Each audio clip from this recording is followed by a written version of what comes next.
VK Mishra present. हमारे channel पे बने रहने के लिए हमारे चैनल को लाल बटन दबा करके सब्सक्राइब करें और साथ में बेल आइकन घंटी दबाएं। शांताकारं भुजगशयनं पद्मनाभं सुरेशं विश्वाधारं गगनसदृशं मेघवर्णं शुभांगं लक्ष्मीकान्तं कमलनयनं योगविधानगम्यं वंदे विष्णु भवभयहरं सर्वलोकैकनाथं। जय श्री हरि विष्णु, जय श्री राधे कृष्ण। आप सभी का हमारे YouTube चैनल पे बहुत बहुत स्वागत है। यूं ही ज्ञानवर्धक जानकारियाँ प्राप्त करने के लिए हमारे इस चैनल को लाल बटन दबा करके सब्सक्राइब करें, साथ में बेल आइकन घंटी दबाएं ताकि मेरे वीडियो का नोटिफिकेशन आपके पास सबसे पहले पहुंचे। आइए आज सुनते हैं पुत्रदा एकादशी व्रत की कथा। पुत्रदा एकादशी का व्रत श्रावण माह के शुक्ल पक्ष एकादशी तिथि के दिन पुत्रदा एकादशी का व्रत किया जाता है। इसे पवित्रा एकादशी के नाम से भी जाना जाता है। पुत्रदा एकादशी का व्रत यह सभी प्रकार के पापों को नष्ट करने वाला है और तथा पुत्र इच्छुक को पुत्र रत्न का वरदान प्रदान करने वाला है। यह सभी प्रकार के सुख और समृद्धि को प्रदान करने वाला है। हर व्रत का अपना अपना विशेष महत्व होता है। इसी प्रकार से श्रावण माह के शुक्ल पक्ष की एकादशी का अपना एक विशेष महत्व है। इस व्रत को करने से संसार की सुखों की प्राप्ति होती है और भगवान विष्णु सभी प्रकार के दुख और कष्ट को दूर कर देते हैं। तो आइए सुनते हैं पुत्रदा एकादशी व्रत की कथा। तो बोलिए प्रेम से भगवान विष्णु की जय, माता लक्ष्मी की जय।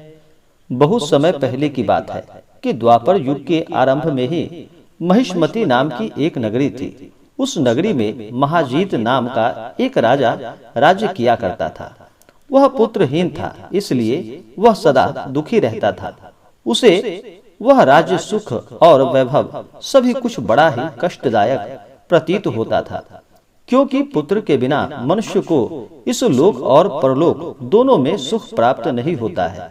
राजा ने पुत्र प्राप्ति के लिए बहुत उपाय किए, किंतु उसका हर उपाय निष्फल रहा। जैसे जैसे राजा महाजीत वृद्धावस्था की ओर बढ़ते जा रहे थे, वैसे वैसे उनकी चिंता भी बढ़ती जा रही थी। एक दिन राजा ने अपनी सभा को संबोधित करके कहा, न तो मैंने अपने जीवन में कोई पाप किया है और न ही अन्यायपूर्वक प्रजा से धन एकत्रित किया है और न ही कभी प्रजा को कष्ट दिया है और न कभी देवता और ब्राह्मणों का निरादर किया है।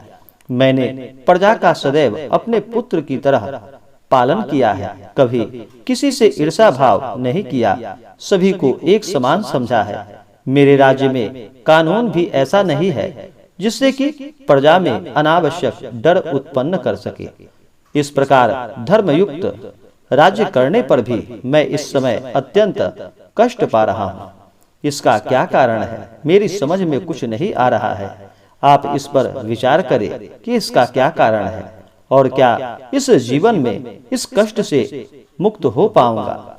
राजा के इस कष्ट के निवारण के लिए मंत्री आदि वन को गए ताकि वहां जाकर दुख बताकर कोई समाधान पा सके। वन में जाकर उन्होंने श्रेष्ठ ऋषि मुनियों के दर्शन किए। उस वन में वयोवृद्ध और धर्म के ज्ञाता महर्षि लोमस ऋषि रहते थे। वे सभी जन महर्षि लोमस के पास गए। उन सब ने महर्षि लोमस को दंडवत प्रणाम किया और उनके सम्मुख बैठ गए। महर्षि के दर्शन से सभी को बड़ी प्रसन्नता हुई और सबने महर्षि लोमस से प्रार्थना की कि हे देव, हमारे अहोभाग्य है कि हमें आपके दर्शनों का सौभाग्य प्राप्त हुआ है। मंत्री की बात सुनकर लोमस ऋषि ने कहा कि हे मंत्रीवर, आप लोगों की विनम्रता और सद्व्यवहार से मैं अति प्रसन्न हुआ। आप मुझसे अपने आने का प्रयोजन कहे, मैं आपके कार्य को अपने सामर्थ्य के अनुसार अवश्य ही करूंगा, क्योंकि हमारा शरीर ही परोपकार के लिए बना है। लोमस ऋषि के ऐसे मृदु वचन को सुनकर मंत्री ने कहा कि हे ऋषिवर, आप हमारी सभी बातों को जानने में ब्रह्मा से भी ज्यादा समर्थ हैं, अतः आप हमारे संदेह को दूर कीजिए। महिष्मती नामक नगरी के हमारे महाराज महाजीत बड़े ही धर्मात्मा व प्रजावत्सल है। वह प्रजा का पुत्र की तरह धर्मानुसार पालन करते हैं, किंतु फिर भी वे पुत्रहीन हैं। हे महामुनि, इससे वह अत्यंत दुखी रहते हैं। हम लोग उनकी प्रजा हैं, हम भी उनके दुख से दुखी रहते हैं, क्योंकि प्रजा का यह कर्तव्य है कि राजा के सुख में सुख माने और दुख में दुख माने। हमें उनके पुत्रहीन होने का अभी तक कारण ज्ञात नहीं हो पाया है, इसलिए हम आपके पास आए हैं। अब आपके दर्शन करके हमको पूर्ण विश्वास हुआ है कि हमारा दुख अवश्य ही दूर होगा, क्योंकि महान पुरुषों के दर्शन मात्र से ही प्रत्येक कार्य की सिद्धि हो जाती है। अतः आप हमें बताने की कृपा करें कि किस विधान से हमारे महाराज पुत्रवान हो सकते हैं। हे ऋषिवर, यह आपका हम पर व हमारे राज्य की प्रजा पर बड़ा ही उपकार होगा। ऐसी करुण प्रार्थना सुनकर लोमस ऋषि ने नेत्र बंद करके राजा के पूर्व जन्मों पर विचार करने लगे। कुछ पलों के बाद उन्होंने विचार करके कहा कि हे भद्रजनों, यह राजा पिछले जन्म में अत्यंत उदंड था तथा बुरे कर्म किया करता था। उस जन्म में यह एक गांव से दूसरे गांव में घूमा करता था। एक बार ज्येष्ठ माह के शुक्ल पक्ष की एकादशी के दिन की बात है। यह 2 दिन से भूखा था। दोपहर के समय एक जलाशय पर जल पीने के लिए गया। उस स्थान पर उस समय ब्याई हुई एक गाय जल पी रही थी। राजा ने उसको वहां से प्यासे ही भगा दिया और स्वयं जल पीने लगा। हे श्रेष्ठ पुरुषों, इसलिए राजा को यह कष्ट भोगने पड़ रहे हैं। एकादशी के दिन भूखा रहने का फल यह हुआ कि यह इस जन्म में राजा बना है और प्यासी गाय को जलाशय से भगाने के कारण पुत्रहीन है। यह जान सभी सभासद प्रार्थना करने लगे कि हे ऋषि श्रेष्ठ, शास्त्रों में ऐसा लिखा है कि पुण्य से पाप नष्ट हो जाते हैं।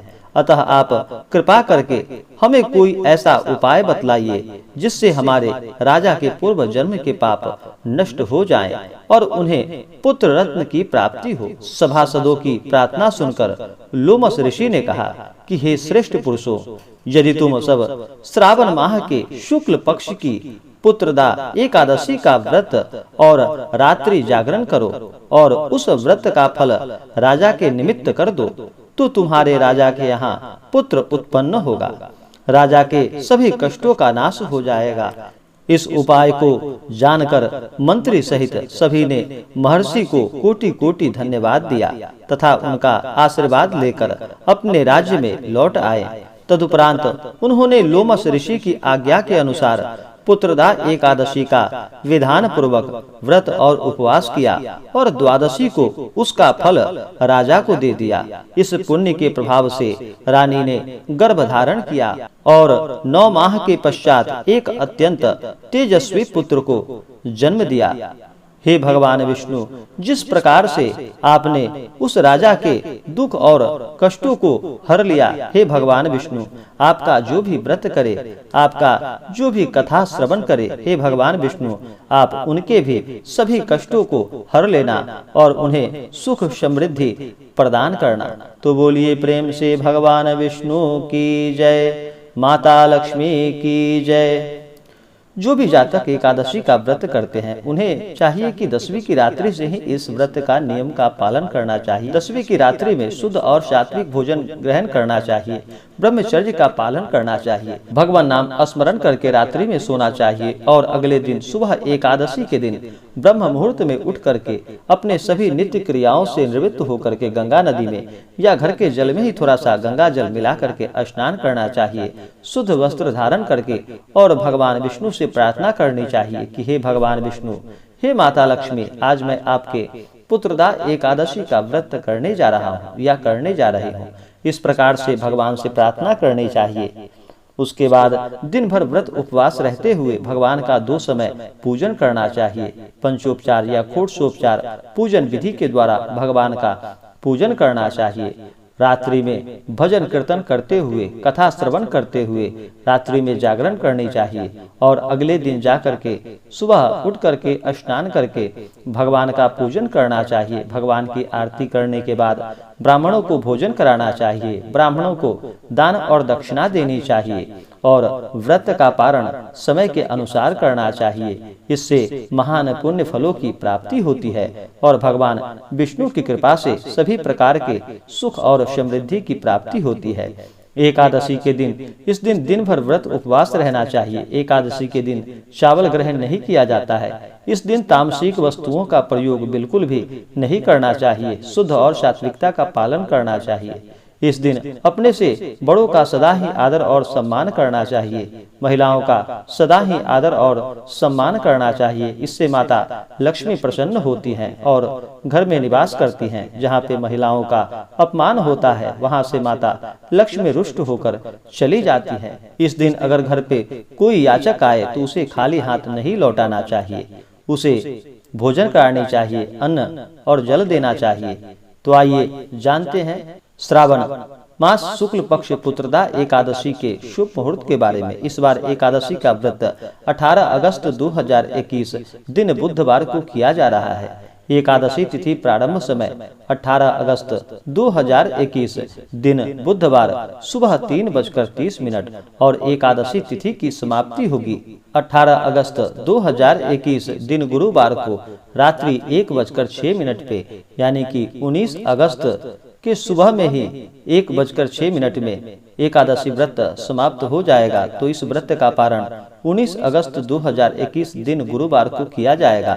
एकादशी व्रत का पारण सुबह 6:32 से सुबह 8:29 तक इस व्रत का पारण किया जाएगा।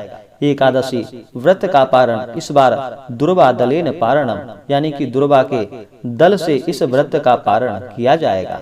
इस प्रकार से इस दिन दिन भर व्रत उपवास रहना चाहिए। एकादशी तिथि को तुलसी पत्र नहीं तोड़ा जाता है, तो इस बात का ध्यान रखना चाहिए। और भगवान विष्णु को इस दिन विशेष करके भगवान को तुलसी पत्र जरूर अर्पित करने चाहिए। इससे भगवान विष्णु अत्यंत प्रसन्न होते हैं और मनोवांछित फलों को प्रदान करते हैं। एकादशी का व्रत सभी प्रकार के पाप और ताप को नष्ट करने वाला होता है तथा सभी प्रकार के सुख और समृद्धि को प्रदान करने वाला होता है। तो आशा करता हूँ कि यह जानकारी आपको अच्छा लगा हो। ऐसे ही ज्ञानवर्धक जानकारियाँ प्राप्त करने के लिए हमारे इस चैनल को लाल बटन दबा करके सब्सक्राइब करें, साथ में बेल आइकन घंटी दबाएं ताकि मेरे वीडियो का नोटिफिकेशन आपके पास सबसे पहले पहुंचे। वीडियो को लाइक और अपने मित्रों तथा दोस्तों के साथ शेयर करें। सुखी रहें और स्वस्थ रहें। जय श्री राधे कृष्ण। धन्यवाद।